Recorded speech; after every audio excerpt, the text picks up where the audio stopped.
नमस्कार, मैं हूं निकिता और आप देख रहे हैं सत्य हिंदी। एक नजर डालते हैं अब तक की सुर्खियों पर। बिहार विधानसभा चुनाव के पहले चरण के नामांकन 10 अक्टूबर से शुरू होने वाले हैं, लेकिन एनडीए में सीट बंटवारे का अंतिम फैसला अभी लंबित है। मंगलवार को दिल्ली में भाजपा के बिहार प्रभारी धर्मेंद्र प्रधान और राष्ट्रीय महासचिव विनोद तावड़े ने लोक जनशक्ति पार्टी रामविलास के नेता और केंद्रीय मंत्री चिराग पासवान से उनकी सीटों की मांग जानने के लिए बैठक की। बिहार के मंत्री मंगल पांडे भी इसमें शामिल थे। बैठक में लोक जनशक्ति पार्टी रामविलास ने 45 से 54 सीटों की मांग की, जबकि भाजपा केवल 20 से 25 सीटें देने को तैयार है। चिराग ने अपनी 5 लोकसभा सीटों में से प्रत्येक में कम से कम 2 विधानसभा सीटें देने की भी मांग की। इसके अलावा उन्होंने अपने भरोसेमंद नेताओं हुलास पांडे और राजू तिवारी के लिए ब्रह्मपुर और गोविंदगंज सीटों का भी अनुरोध किया। हिंदुस्तानी आवाम मोर्चा सेक्युलर के नेता जीतनराम मांझी भी कम से कम 15 सीटों की मांग कर रहे हैं, जबकि भाजपा ने उन्हें 10 सीटें देने की पेशकश की है। एनडीए में सीट बंटवारे पर अंतिम सहमति आने में कुछ दिन अभी लग सकते हैं। बिहार विधानसभा चुनाव से पहले राजनीतिक परिदृश्य में बदलाव और संभावित दलबदल की चर्चाएं तेज हो गई हैं। एनडीटीवी की रिपोर्ट के मुताबिक सीट बंटवारे पर बातचीत विफल होने के बाद भाजपा की लंबे समय से सहयोगी लोक जनशक्ति पार्टी रामविलास प्रशांत किशोर की नई पार्टी जनसुराज पार्टी के साथ गठबंधन पर विचार कर रही है। भाजपा के चुनाव प्रभारी धर्मेंद्र प्रधान और अन्य नेताओं ने चिराग पासवान से उनके दिल्ली आवास पर बैठक की, जिससे एनडीए में संभावित दरार की चर्चाएं तेज हो गईं। सूत्रों के अनुसार लोक जनशक्ति पार्टी रामविलास 40 सीटों की मांग कर रही है, जबकि भाजपा केवल 25 सीटें देने को तैयार है। नवगठित जनसुराज पार्टी सभी 243 सीटों पर उम्मीदवार उतारने की योजना बना रही है। 2015 में अविभाजित लोक जनशक्ति पार्टी एनडीए का हिस्सा थी, लेकिन 2020 में अलग होकर चुनाव लड़ी और केवल 1 सीट पर जीत मिली। इस बीच जेडीयू नेता संजय झा ने कहा कि एनडीए एकजुट होकर चुनाव लड़ेगा। हालांकि अभी तक एनडीए और महागठबंधन ने सीट बंटवारे का आधिकारिक ऐलान नहीं किया है। सुप्रीम कोर्ट ने बिहार की अंतिम मतदाता सूची में नए जोड़े गए और हटाए गए मतदाताओं को लेकर चुनाव आयोग से स्पष्ट जानकारी मांगी है। जस्टिस सूर्यकांत और जस्टिस जयमाल्या बागची की खंडपीठ ने कहा कि यह स्पष्ट होना चाहिए कि अंतिम सूची में जो 21 लाख मतदाता जोड़े गए हैं वे पहले ड्राफ्ट सूची से हटाए गए नामों में शामिल हैं या पूरी तरह नए हैं। अदालत ने चुनाव आयोग को 9 अक्टूबर तक यह जानकारी जुटाने का निर्देश दिया। सुनवाई के दौरान वरिष्ठ अधिवक्ता प्रशांत भूषण ने कहा कि एसआईआर प्रक्रिया के दौरान महिलाओं, मुस्लिम और अन्य समुदाय के मतदाताओं को असमान रूप से हटाया गया और 3.66 लाख अतिरिक्त मतदाता बिना कारण हटाए गए। उन्होंने हटाए और जोड़े गए मतदाताओं की सूची सार्वजनिक करने की भी मांग की। वहीं चुनाव आयोग के वकील ने कहा कि प्रभावित मतदाता सीधे कोर्ट में नहीं आए हैं और जोड़े गए अधिकांश नाम नए हैं। खंडपीठ ने कहा कि पारदर्शिता के बिना यह प्रक्रिया संदेहास्पद बनेगी और चुनाव आयोग को सूची की स्पष्ट जानकारी उपलब्ध करानी होगी। मुख्य चुनाव आयुक्त ज्ञानेश कुमार ने दावा किया है कि बिहार की मतदाता सूची अब पूरी तरह शुद्ध हो गई है, लेकिन द रिपोर्टर्स कलेक्टिव की जांच में इसके उलट चौंकाने वाले तथ्य सामने आए हैं। रिपोर्ट के अनुसार बिहार की मतदाता सूची में 14.35 लाख संदिग्ध डुप्लीकेट मतदाता हैं, जबकि 1.32 करोड़ मतदाताओं के नाम फर्जी या संदिग्ध पतों पर दर्ज हैं। जांच में यह भी पाया गया कि कई लोगों के पास एक से अधिक वोटर आईडी हैं। उदाहरण के तौर पर पिपरा विधानसभा क्षेत्र में 505 मतदाताओं को एक ही फर्जी पते पर दर्ज किया गया है। रिपोर्ट का दावा है कि ड्राफ्ट सूची में पाई गई ये गड़बड़ियां अंतिम सूची में भी जस की तस बनी हुई हैं। यह वही सूची है जो नवंबर में होने वाले बिहार विधानसभा चुनावों में इस्तेमाल की जाएगी। वहीं चुनाव आयोग ने इन आरोपों को खारिज करते हुए कहा कि दूसरे चरण में सभी त्रुटियां दूर कर दी गयी, लेकिन स्थानीय लोगों और रिपोर्ट के अनुसार जमीनी स्तर पर कोई ठोस जांच नहीं हुई। बिहार कांग्रेस अध्यक्ष राजेश राम मंगलवार को भावुक हो गए जब उन्होंने मुख्य न्यायाधीश पीआर गवई पर दिल्ली में हुए जूता फेंकने की कोशिश के बारे में बात की। राम, जो स्वयं दलित हैं, ने कहा कि यह घटना दलित समाज के लिए अपमानजनक है।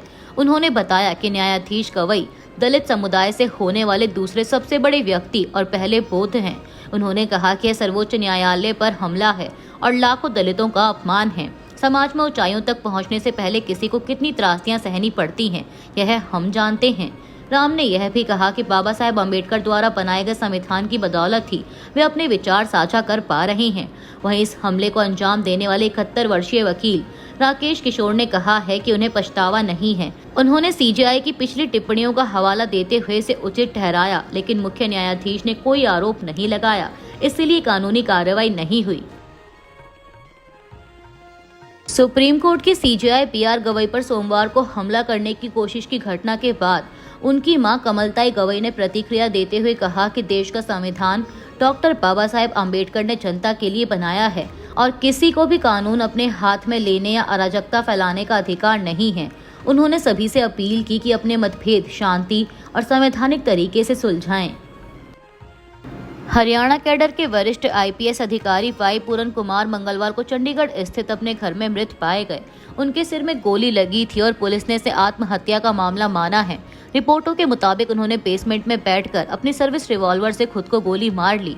घटना से पहले उन्होंने सुरक्षा कर्मियों को बाहर भेज दिया था। उनकी बेटी ने दरवाजा खोलने पर खून से लथपथ शव देखा। फॉरेंसिक टीम ने मोबाइल और दस्तावेज जब्त किए हैं।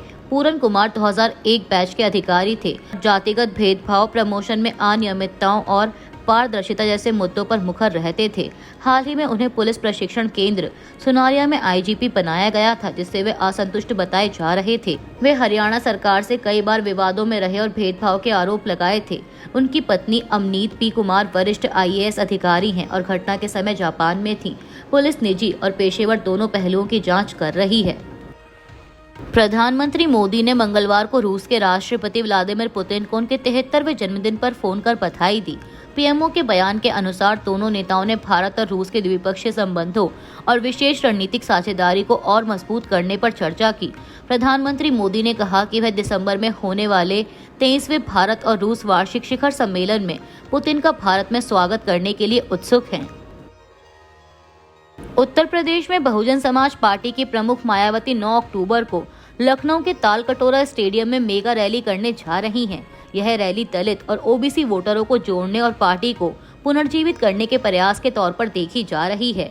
हाल ही में रायबरेली में दलित युवक की हत्या के मामले में कांग्रेस और समाजवादी पार्टी सक्रिय रही, जबकि बहुजन समाज पार्टी खामोश रही। मायावती ने अब ट्वीट करके समाजवादी पार्टी और कांग्रेस पर हमला बोला और दलितों को उनके बहकावे में न आने की चेतावनी दी। बसपा पिछले चुनावों में कमजोर प्रदर्शन कर चुकी है। 2019 में समाजवादी पार्टी के साथ गठबंधन के बावजूद सफलता नहीं मिली। 2022 में अकेले चुनाव लड़ते हुए पार्टी केवल 1 सीट जीत सकी। यूपी में भाजपा का दबदबा और समाजवादी पार्टी की ताकत बढ़ने के कारण बहुजन समाज पार्टी के पारंपरिक वोट बैंक में गिरावट आई है।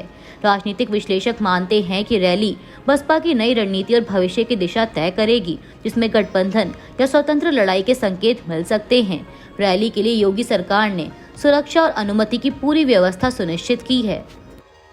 मध्य प्रदेश के छिंदवाड़ा में दूषित कफ सिरप से हुई बच्चों की मौतों का आंकड़ा अब 16 पहुंच गया है। छिंदवाड़ा के अतिरिक्त कलेक्टर धीरेन्द्र सिंह ने एएनआई से बात करते हुए बताया कि मंगलवार को भी 2 साल की एक बच्ची की मौत हुई, जिससे कुल मृतकों की संख्या 16 हो गई। अभी भी 5 बच्चे नागपुर के सरकारी अस्पताल में भर्ती हैं और उनकी हालत गंभीर बताई जा रही है। यह मामला कोल्ड्रिफ कफ सिरप से जुड़ा है, जिसे श्रीसन फार्मास्यूटिकल्स ने बनाया था। मध्य प्रदेश की सरकार ने 1 अक्टूबर को तमिलनाडु सरकार को पत्र भेजकर इस दवा निर्माता के खिलाफ जांच की मांग की थी। इसके बाद तमिलनाडु के ड्रग कंट्रोल विभाग ने जांच में पुष्टि की कि यह कफ सिरप मिलावटी था। अब प्रशासन और स्वास्थ्य विभाग की निगरानी के बीच प्रभावित बच्चों का इलाज चल रहा है और इस मामले की गहन जांच चल रही है। मध्य प्रदेश के छिंदवाड़ा में दूषित कफ सिरप पीने से 14 बच्चों की मौत के मामले की जांच सीबीआई से कराने की मांग को लेकर सुप्रीम कोर्ट में याचिका दायर की गई है। अधिवक्ता विशाल तिवारी की इस याचिका में देश भर में सभी दूषित कफ सिरप के बैचों पर प्रतिबंध लगाने, उन्हें वापस मंगाने और सभी सिरप आधारित दवाओं का अनिवार्य परीक्षण करने की मांग की गई है। तिवारी ने आग्रह किया है कि जांच सुप्रीम कोर्ट के किसी पूर्व न्यायाधीश की निगरानी में हो।